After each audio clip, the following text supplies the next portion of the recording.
Bang. All right, now let's go here and do all this, and we'll just wait for the thing to pick up. I see one of them's gone live. That's good. And of course, I forgot to grab my water. Whoops. Hold on, where am I?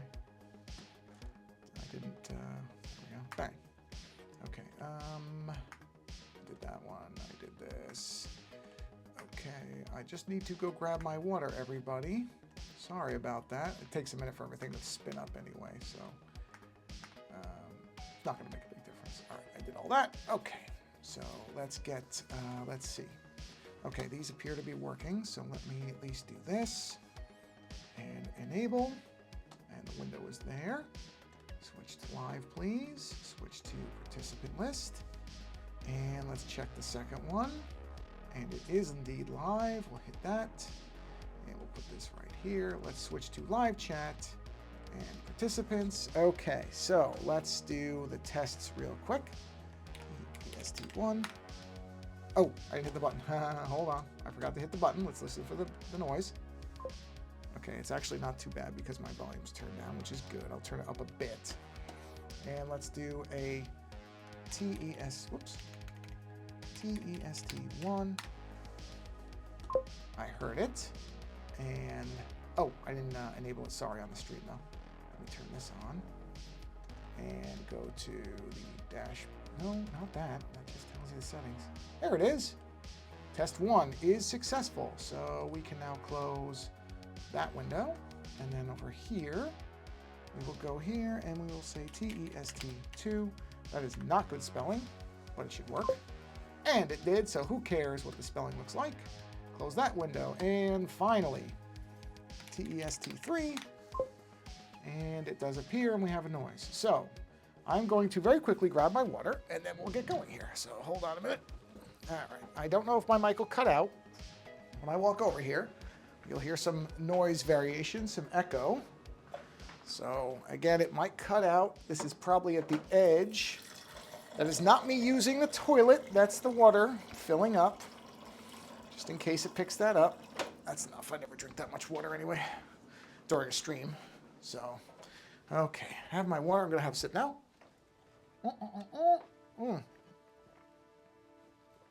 All right, so here we are. Put the water right there.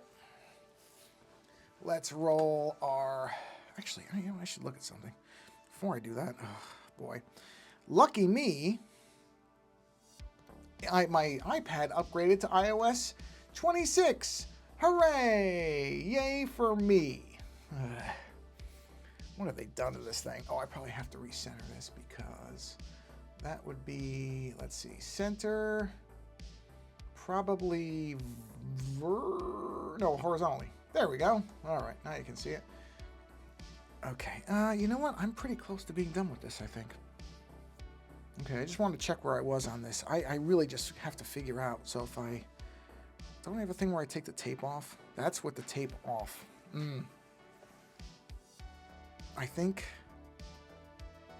I am really going back and forth. Hold on the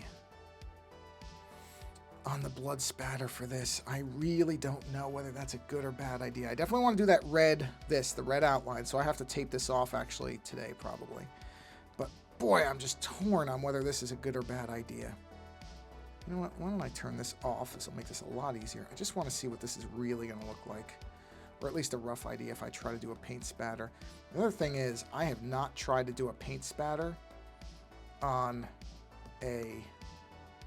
one of these canvases yet. This would be the first, and you know, and man, if I do that wrong, well, I guess I would have to retape. I would have to do it in several waves. I would just have to do it in waves, and then it might work. Let me just lower the opacity on this a hair so I can just see where somebody's doing some kind of work on their driveway, so you may hear banging in the background because there's a truck just pulled up with a huge amount of gravel and sand, so somebody's doing some work on their, I assume, driveway. I don't know what else you would need gravel and sand for, unless they're doing stuff in their backyard, like laying down something, but gravel and sand usually, I would think, well, maybe not. Gravel and... well, I shouldn't say that. I actually don't know what's in... The truck said gravel and sand. It may just be sand or gravel, or it may be something else. It could actually be neither of those things. Just because the truck says sand or gravel, I didn't, you know... I'm not one of those people that when I see something like that, I go out and like start staring at it. I don't care. What people do with their property is their business, and I don't get involved unless it's going to suddenly cause a problem for me, which no indication so far that there's anything like that. So I don't look. But like I said, the truck said sand or gravel, so, but it could be something else. Somebody could be doing landscaping. It could actually be soil or some kind of, you know, maybe they're doing a complete landscaping replacement, in which case it could just be dirt. Some kind of dirt. I don't know. But like I said, the truck, it's one of these big dump trucks that had a, what do you call it? I don't know what you call a little, you know, the dump truck has the thing that I don't know, it's not called a bucket, right? I don't know what the back of a dump truck is called. The thing that holds the actual dirt. I'm sure that thing has a name. I don't think it's called the bed. I would think it would be called something else. Oh God, let me look it up. This is stupid. It's gonna bug me if I don't know what it is. Hold on, let me see. What is the back of a dump truck called? Not a dyno. Boy, I misspelled dump truck to dyno. Here it is. What is the back of a dump truck called? The dump body? That's what it's called? The dump body? What? The back of a dump truck. Trailing axle of an articulated dump truck is 11 feet. Wow. Some of the different names for dump truck. This is amazing. But the dump truck... But the name dump truck is often a little confusing. Its cab sits on... Okay, yeah, the dump body. All right, articulated dump truck. So apparently... Really? Grain trucks. It's not a grain truck because... No, that doesn't... So this would be... I guess it's called... tailgate is a hinge. I know what that is. What? Wow. So it's really just called a dump body. All right, so... It was trailing a dump body on its own wheels behind it. And so I don't know if the actual dump body on the dump truck, this is amazing that I'm even saying these words, had anything in it. So we'll see. Anyway, much as I'd love to sit here and spend an hour talking about dump trucks and how they work, which actually I wouldn't, I could probably do that and have... no problem going on for that long, but I doubt anybody wants to hear that. So, anyway. Doing spatter like this, I mean, I kind of have an idea how I would do it. There's really two ways I think I could do it. I actually have a metal straw.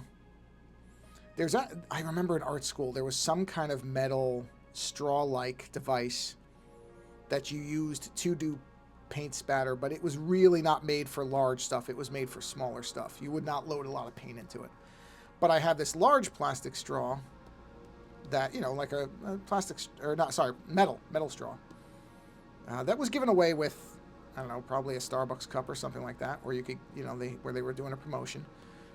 And my wife and I don't like metal straws just because they clink against your teeth and they have a really weird feeling. But I didn't get rid of it because it's a perfectly good, I mean, I use it mostly to stir paint, so I would absolutely not put the end of that thing in my mouth now because many of the paints I found out, oil paints, have a lot of toxins in them. And even though I doubt, if I'm not drinking the paint, I'm not so worried about it, honestly. But I wouldn't put it in my mouth regardless because it's only been used to stir paint. I would not consume any food with it. I think the only time I'd put it in my mouth is if I somehow needed, well, it wouldn't be my mouth. If somehow I needed an emergency tracheotomy or something and somebody had to stab a hole in my throat, they could use that, and I think that would be fine. But that's as close to my intake orifices on my body that straw is going to get because it's got layers of paint inside of it. And I doubt that would be too good for me. So I'm certainly not going to be using it to drink anything, is where I'm going with that. But I could probably use that. Or I could just try taking the end of the brush, putting a little bit of it in paint, and like flicking it. But I don't know how good that's... I don't know the flicking brush method. you know, there's really good spatter you can get out of a spray paint pan, one of those, a spray paint can, but it's really more of a malfunction of the device than intentionally, so I wouldn't even rely on trying that. And, you know, that would be a one and done thing, because putting acrylic paint into a spray paint can, that's going to gunk it right up. That would be a one and done. So I would have to get, maybe they do make such a thing, a pressurized can meant to just have paint put in it. Maybe, but that's way overkill. So I will probably do the straw thing. I have a test canvas, which I'm actually going to be using later today, to kind of test out what the gold, whether I want to use gold or copper for the actual box thing. It's very funny. I just realized I start these streams and probably about 50, maybe not 50%, but close to 50% of the time, I'm going to work on one thing and then I remember something else. This is an ADD thing. And I just jump to another one and start working on it because I remember it. But in particular, I really want to get to... I'm both afraid and excited for this particular painting. Because if it comes out right, I've had the idea of doing a Hellraiser painting, something really purely horror-based, for a while now. I haven't really done one that's an actual horror painting. I have paintings that have sort of sinister overtones because of the colors I've used and kind of the scenes, but nothing that you could point to and say that is absolutely from somebody who likes horror movies. And that's what this would be. This would be instantly recognizable, I would hope, to people who are Hellraiser fans. They would see the box thing and they would know what it is. And so on the one hand, I really want to do it because I think it would work. I think it would look neat in paint. On the other, I'm kind of terrified to do it because it's so... Having this canvas look the way it does was really an accident.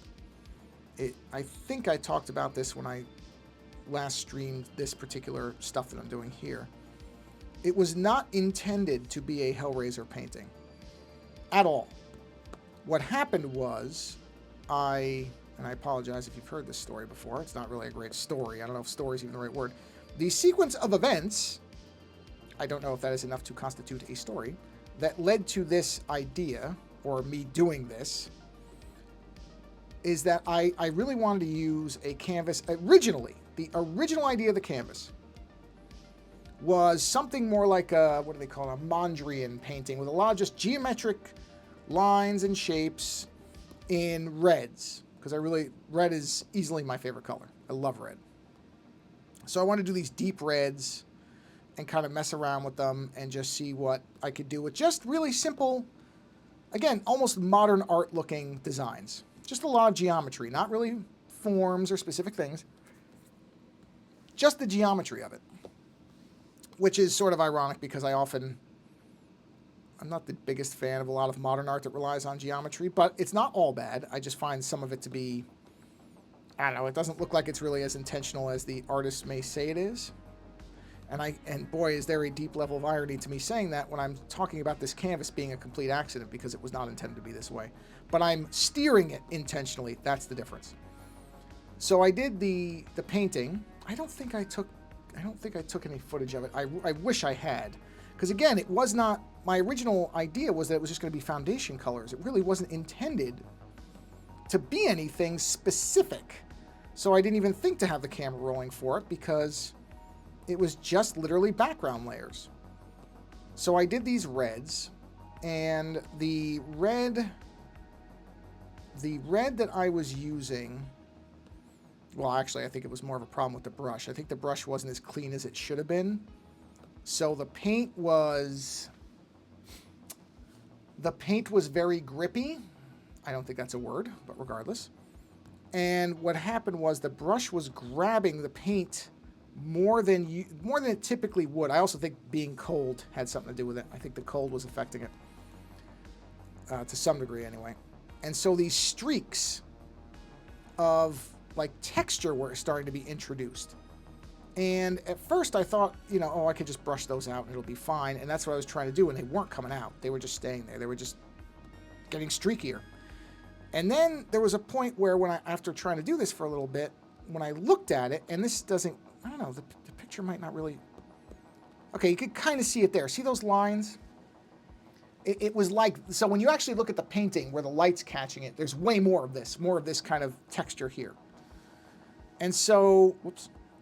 No, stop. I'm just turn this off. Ugh. See, you see the iOS-ness? Everything's rounded now. Oh, boy. Boy, Apple. Oh. Apple needs some shake-up, I think. They're drifting a bit, but we're not going to start on that. That's going to be a whole bunch of... That's a whole separate... That's almost a stream in itself. I could probably take the new iOS thing and just start to dismantle it top to bottom. Because, ugh. Anyway. And among other things Apple's been doing recently, where you sit there and go, okay, this company might be drifting a little bit. I'm not saying it's in trouble, but there's definitely signs that the company is not firing on all cylinders like it has been in many respects. Anyway, so once I saw these lines, they started to look like, I mean, honestly, they started to look like skinned muscle. Like from a Hellraiser movie, where if you've never seen a Hellraiser movie, and if you're not a horror fan, I don't know why you would have, but if you've never seen one, and I'll try to, because, you know, I know some people are more sensitive to these things than others, so I'll try to figure out how to say this in the most delicate way possible, which is actually a fun challenge. The Hellraiser films, if you're not familiar, center around a group of extra-dimensional beings. Now, it's important to make a distinction here, and this is something interesting that I never really thought about until it was pointed out in a review I was watching of the entire run of all the movies, that the Hellraiser main antagonists, although I don't even know if you really consider them antagonists, but the extra-dimensional beings featured in the film, at first, were not tied to any particular religious anything. They were literally beings from another plane of existence that, again, I'm trying to think of how to word this in a way where this is still a work and family friendly concept here.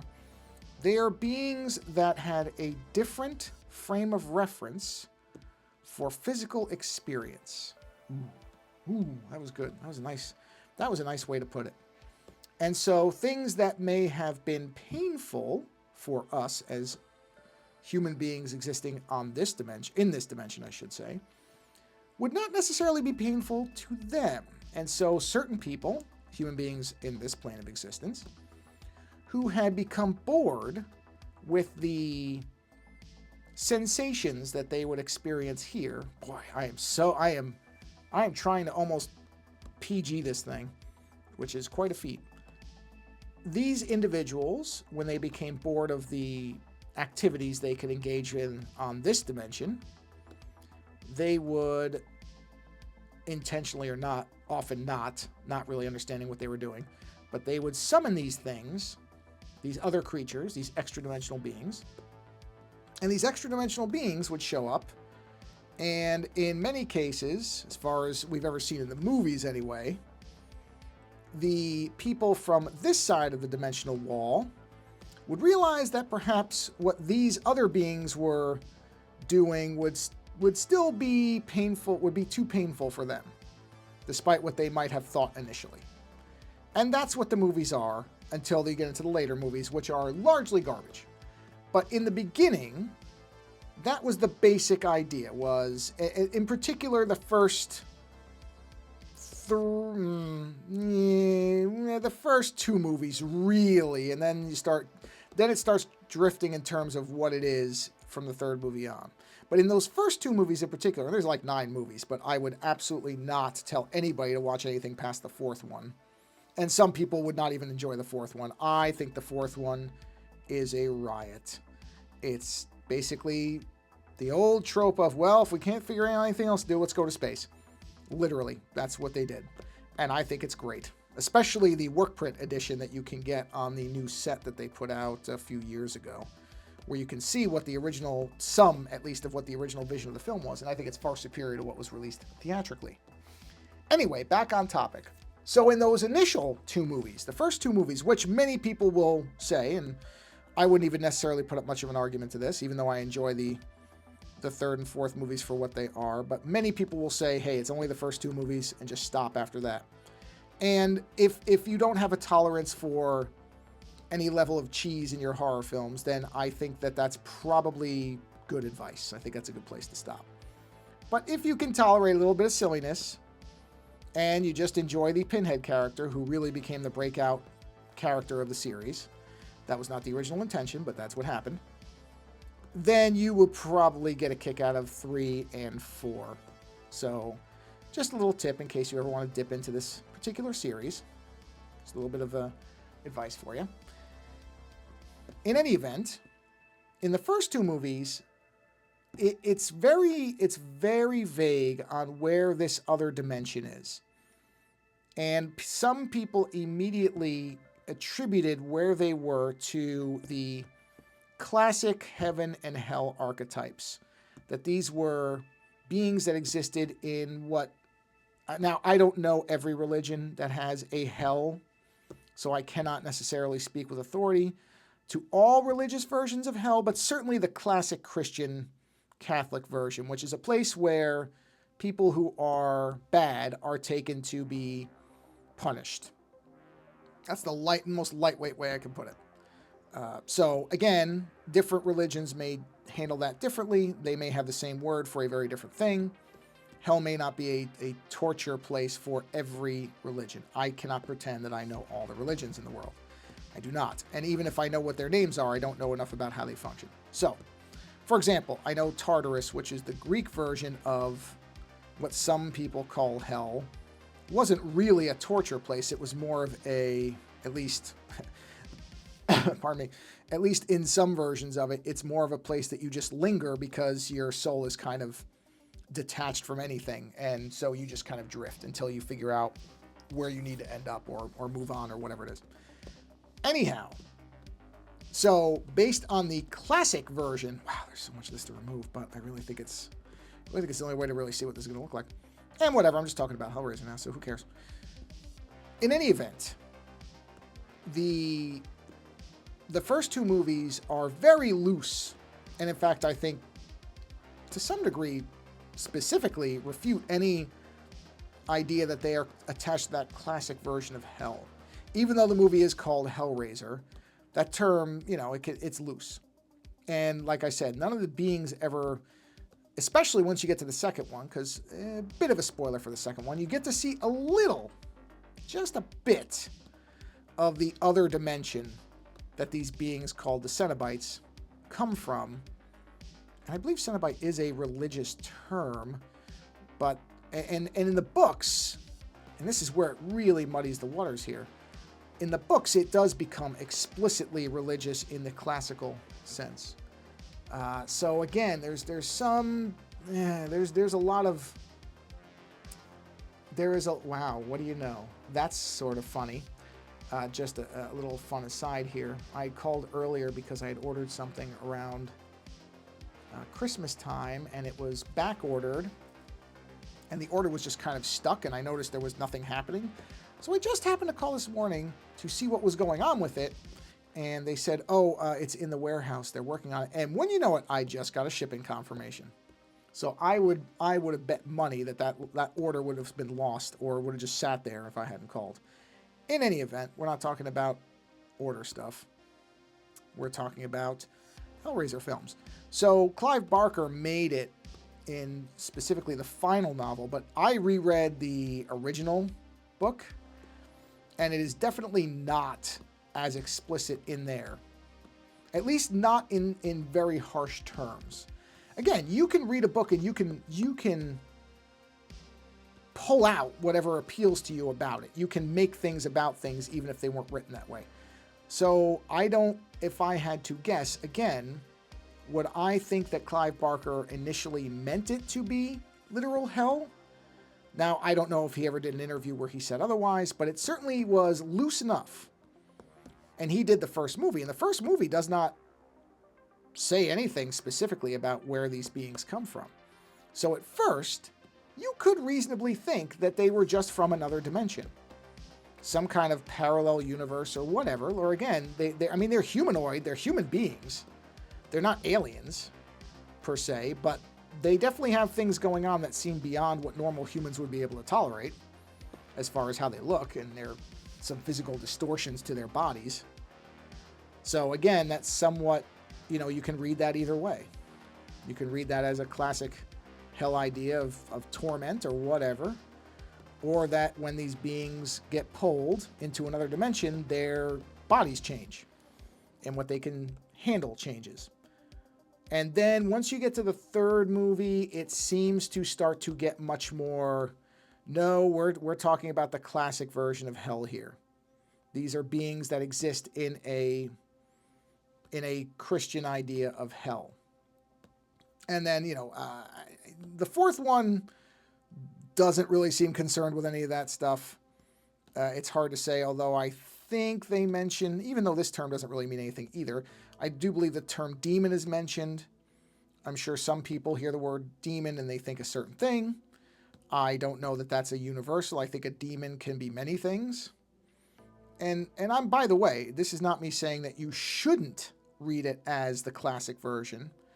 I'm just saying that there was a point where it was a little bit more vague and open to interpretation, which for me personally is more interesting, is this idea that, okay, what if these are beings that, especially if it's like supposed to be a parallel universe or a different universe that's similar to ours, their development of these religious concepts went in a different direction because they didn't live in our dimension, so the things are slightly skewed. That to me is more interesting.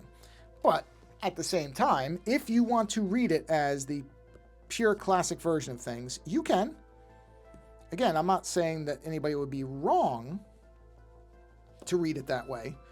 I myself find it more interesting, potentially, if this was in fact not a classic heaven or hell concept, but more of a variation or something that just seems to mirror it, because human beings, we tend to default to framing things in a way that we can understand.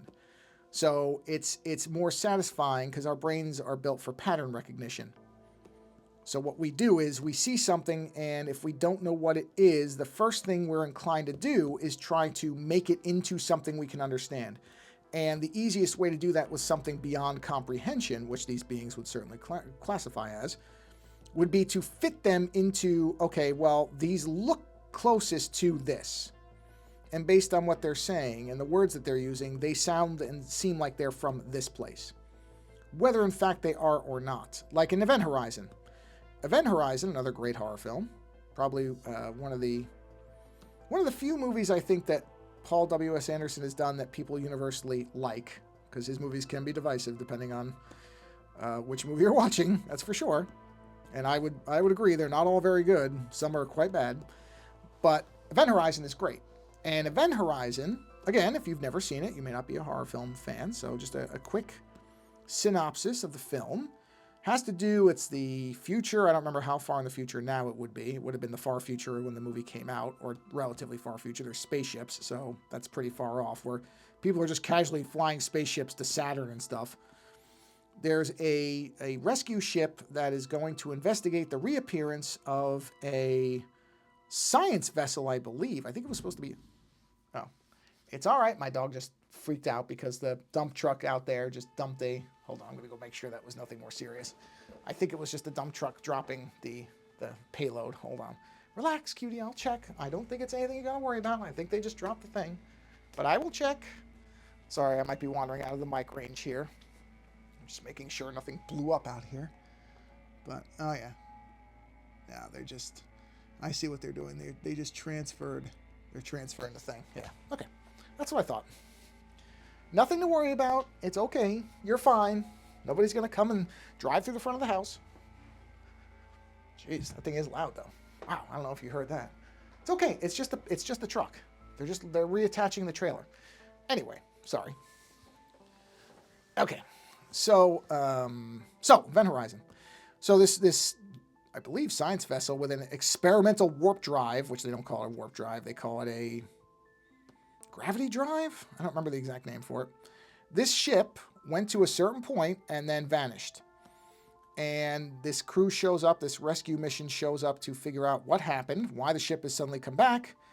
And what happens eventually is that they discover that this ship traveled someplace. It went someplace, came back, and at one point, somebody says, oh, this ship has been to hell. And that person meant the classic version, the Christian version. Where people are sent to be tormented for being bad people. And one of the beings, which I'm never really clear on whether this person, because it was one of the people who came with the crew, the scientist who was in charge of actually creating the drive for the ship, the scientist. I'm never really clear on whether he has any of himself left or if he's been completely converted by being absorbed into this thing. The movie never really specifies that I can tell, so I guess it's up to you. But in any event, he says hell is just a word. And again, you can take that line of dialogue however you want, but I always read it, and I think a lot of people read it as, okay, you're using a word and a concept because it's the closest you can get to understanding what's happening here. But in fact, much like the first two Hellraiser films, there's a very strong argument that, in fact, what happened is that it's just a different dimension where what's happening in there can only be closely approximated to the classic version of a hellish experience. So there again, that's what I mean about, there's a lot of leeway in it. In Hellraiser and Event Horizon, frankly. You can watch those movies and you can interpret them however you want. And I don't think interpreting them as, okay, this is the old school version of hell. This is what not we all, but a lot of people grew up being told hell is. Or you can look at it and say, no, that's not that at all. That's something completely different. And I don't think either movie. Now, of course, you start getting into what the people who wrote it, blah, blah, blah, the intention of the filmmakers, all that stuff. But in the end, it really doesn't matter what a filmmaker wanted you to think. It matters what you think. That's, something that I feel like some filmmakers don't want to acknowledge, but it is the reality is a film, any story being told, unless something is specifically, directly, and clearly laid out, unless they were to say in Event Horizon, come out and have the devil walk out of a portal and say, yes, hello, I'm the devil, and you are in hell as defined by the Bible. Now, if that happened, you can't interpret it another way. That's the movie is telling you what's going on. But that never happens. There's nothing that ever shows up that looks anything like a classic, Christian demon. The main scientist has a bunch of cuts on his face, and some of them sort of look like they could be crosses, but they're also just a bunch of crisscross cuts. That's a tough one to say. So you can't really say for sure, pardon me, that... Let me get a drink of water really quick because my throat's dried up a little bit. Hold on. There we go. I don't think you could definitively say that those markings are in fact crosses. If you want to read it that way, you can. Nothing says it isn't, but nothing says it is. And that's where I think, okay, people want to read things into it. That's fine. You can. That's the nature of art. You are allowed to interpret art however you want. You can do that, right? That's fine. But I don't think the movie is giving you that. I think that's what a lot of people have decided to read into it because that's what they want it to be. And you can do that. The movie doesn't also, to be clear about it, the movie doesn't say definitively, no, it isn't that. So you absolutely can come into the movie with that read of it, and you are absolutely correct. Your read of what's going on cannot be either confirmed nor denied. So you and another person can see two different sources for what's going on, and the best part is you're both right. You're both right. Because the movie doesn't ever take a particular stance on it. And so you're fine. That's good. I think that's to be encouraged. I am a big fan of art that lets you interpret it in the way that makes sense to you. Now, I don't have a problem with just so I'm not making it sound like I only want ambiguity. If a movie has a statement to make and makes it, hey, you can do that too. I'm not against that, but I also think that we sometimes having to consider and create your own interpretation of things is good. Not all art has to be clean cut and perfectly laid out. There are times where I think it's beneficial to sit there and try to figure out what's going on. It allows you to more, in some cases, it can allow you to more directly connect with the work. If you have to put a little effort in on your side, the work takes on more meaning. And I think that's good. I don't think there's anything wrong with that. Well, there we go. We're done. Okay. Hold on. Let's see. Well, I don't even know which side is up now. So this is the maximum. All right. So this is what it would actually look like. So let's punch that in and let's punch this in. So that's actually right side up. So that's what it would actually look like. Oh boy. Maybe it's because maybe I need a darker red. I don't think a different color would make a difference. We'll just look at it, but I don't think the color is gonna. No, I don't like a color change. I don't think it's a color change. I think it might be a brightness issue. So maybe if I'm doing a deeper red, something like that, that's more background, that might be better, like that, say. That I don't mind the look of. That actually could work. I mean, the other thing is I could try to do... I'd have to tape it so carefully to make this work. If I were to try to do, like, big, long spatters, but I think that's going to be so tricky to do. I don't even know if I'd be able to do it. Almost like Jackson Pollock drips, but I don't know if it would look good. And I'm really hesitant to do that. I mean, I'm still going back and forth on whether I need these things at all. Or if it's just better to have it like that. And just have the black background. Where's the red? The red aura. We are going to have the red aura. I could do the red aura around everything, although that would be a lot trickier with those small ones.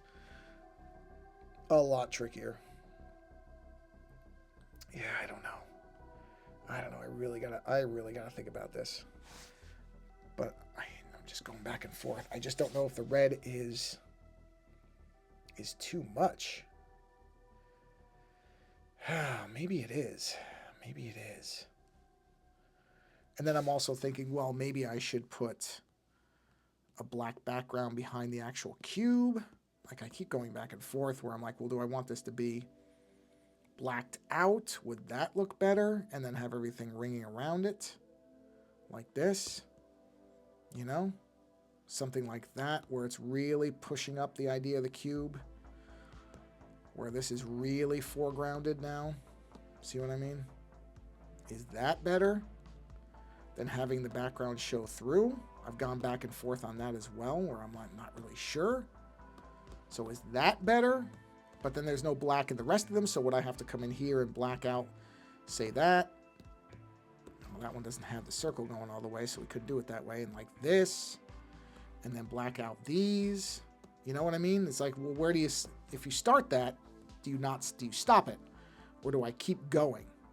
Where everything now in these shapes is going to be blacked out. I don't know. I really don't know. Like, I'm going back. I may just, you know what? You know what I may end up doing? I may do one of the smartest things I could possibly do with any situation like this. I may just ask my wife what she likes better. Somebody who has no attachment to the series, because she's seen the first Hellraiser film, but she's certainly not a fan like I am. Because I doubt she'll ever watch any of the other movies, and I wouldn't make her. She's not as big into the real horror stuff as I am. So, but I may ask her what she thinks of this. I may also go in. There's a couple of Discords where I might post these and say, okay, here's the 3 versions of this image, and number them and say, okay, everybody, what do you think looks better? And see what the consensus is, because like, I can see a version of that looks good, but I can also see a version of this that looks good. So it may, and then I'll probably do one without the blood too. So you know what? I think what I'm going to do now, I think I'm going to bring this stream to a close, because this is really a good planning session for this. And I think at this point, what I'm going to do is, I think I'm just going to consider what I want to do, and then and see what some folks think. Get some opinions, because yeah, I can see it either way. Or maybe. Or I could also see a version of this where, again, see, this is where you just go insane after a while, where there's no black anywhere but the central cube. You know what I mean? Just black there and no black anywhere else. So that'd be version 4. But that might look good too. So, all right. I'm clearly at a point where I'm going to need to have some outside input. So let's go ahead and do this. And yeah, I just have to think about it. I just got to consider it. I just got to consider it and see what I think. Because I think at this point I need outside input.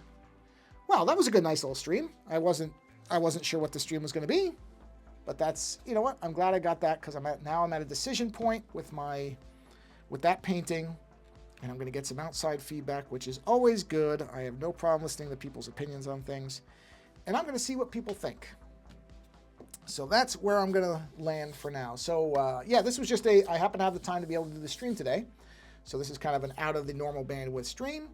So thank you all for being here. As I always try to remember to tell people, if there's a creator that you enjoy, support that person. And it does not have to be monetarily, but if you can donate money, that's great. Otherwise, you can reshare, repost, and publicize their work and get their name out there. You can follow them if they're on different platforms and they're creating on those platforms. Follow them, subscribe, whatever the term might be on that platform. Or you can just send them a note or a message or whatever saying you enjoy their work. It doesn't have to be all the way one way or another. If you can do all those things, do all those things. If you can only do one or the other or a couple out of that list, do what you can do. But whatever you can do to support creators that you enjoy. I'm not talking about me, I'm talking about other people. I am fine at the moment. I'm talking about other people who need more help and are really trying to make a living at being creative, which has never, ever, ever been easy, or at least hasn't been easy for a very long time, and certainly is not getting any easier. So whatever you can do to support a creator that you enjoy, you should do it, because you never know how close those people might be to being done with it, that they just can't keep going. And whatever you can do to help that person, if you enjoy their work, you should take the time to do it. On that note, have a wonderful rest of your day if you're seeing this when it's early, or evening if it's evening, or, well, I guess morning and afternoon, rest of your day applies, and evening if it's later on. If you're watching this live, that's great. I don't see anybody. That's fine too. So if you're watching this later, doesn't matter to me. I'm not chasing live numbers. So thank you for watching it whenever you do. And yeah, on that note, by the time this posts to the YouTube channel, I will probably already have made a decision on the painting. But feel free to make a comment and see if you were right about which way I should go. We'll see. I really, really, really don't know. Anyway, on that note, I'm getting out of here. So thanks for being here. Support your local creators in whatever way you can. And until next time, thanks for being here. Take care.